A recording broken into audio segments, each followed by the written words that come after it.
This time we're going to add credits. So going back to our workspaces, we're going to change back to captions and graphics.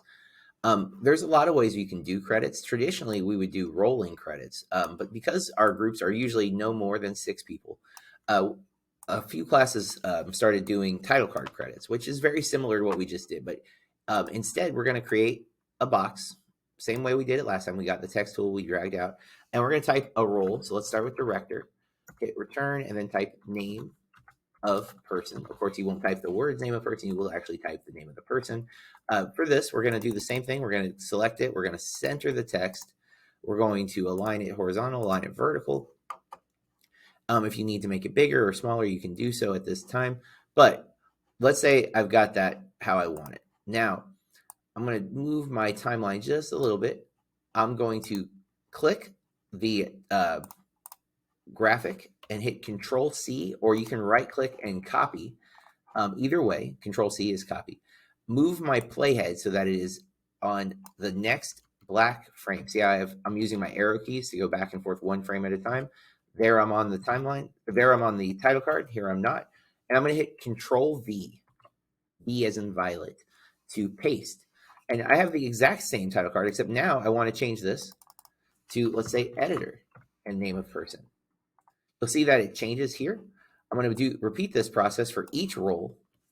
Make sure I have a blank frame, add that, move my playhead so I can see it, change the role to, let's say, actor 1. Do it again, same process. I'm going to do actor 2. And then I need a cinematographer for this project. You might sometimes have a writer. You might have sound, which we haven't actually done anything with sound yet, but that's the next tutorial.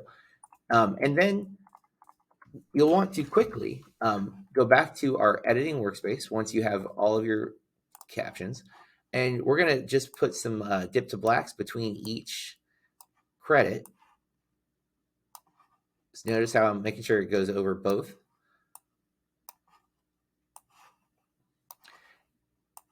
And this way, everybody gets their moment to shine on the credits. It's your choice if you do first and last or just first name. But so here's our last shot. It's going to fade to black and into our credits.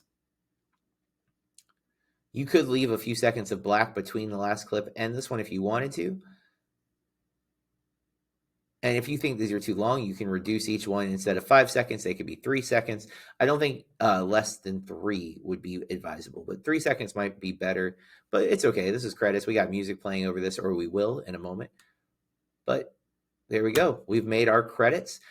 There's another video in this playlist that shows you how to make rolling credits if you would prefer.